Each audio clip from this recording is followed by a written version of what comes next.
Kia ora koutou, ko Wyatt Dooley toku ingoa. I'm here to show you a few different little gardening activities you can do during your lockdown.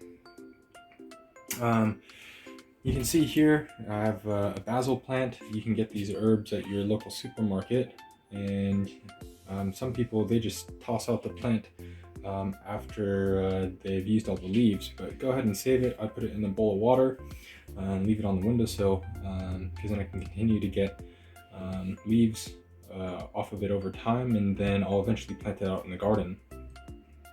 In the back you can see I've started some vegetable starts.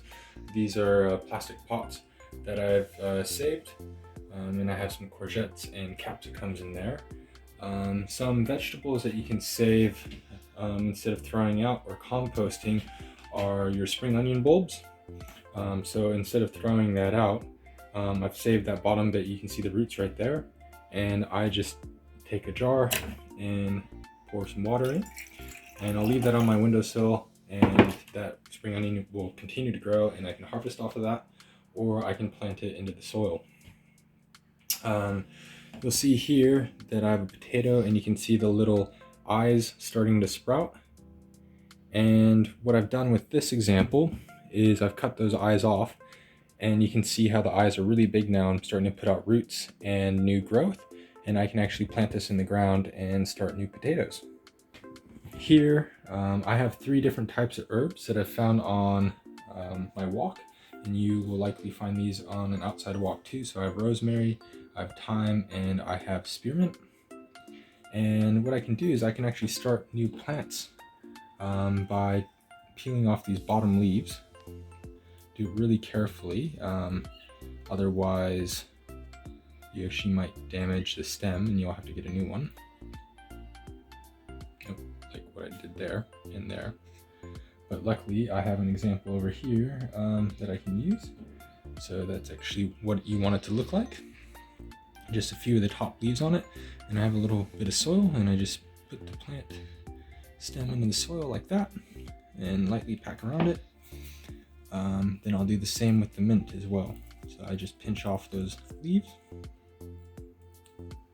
like so,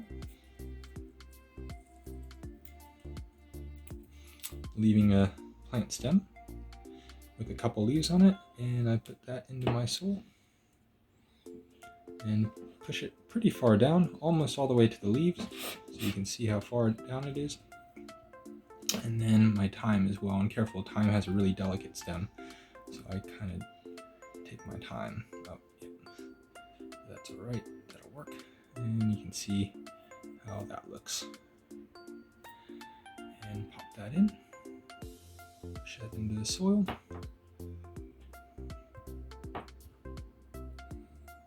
Like so. And ideally you would have 3 different pots for each of your plants, and you'd probably take several cuttings of each because not every single one's going to make it. I lightly water it in. You don't want it soaked, you just want the soil moist, and you just want to keep that moisture content the same, so you don't want it to dry out, otherwise you'll kill your plants.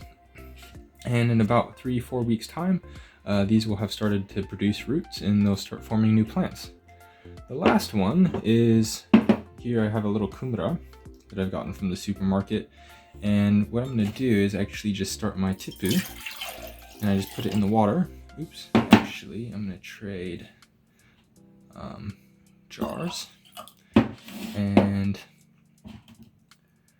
I'll put water in that, and then I'll put my kumara in like so, and that'll start to produce new shoots. And then in a few weeks time, I'll have a lot of green leaves on that, and I'll harvest those and put the tipu into my garden. But until then, I'll keep these going, and then I'll do a little update in a few weeks. Alright, ka kite.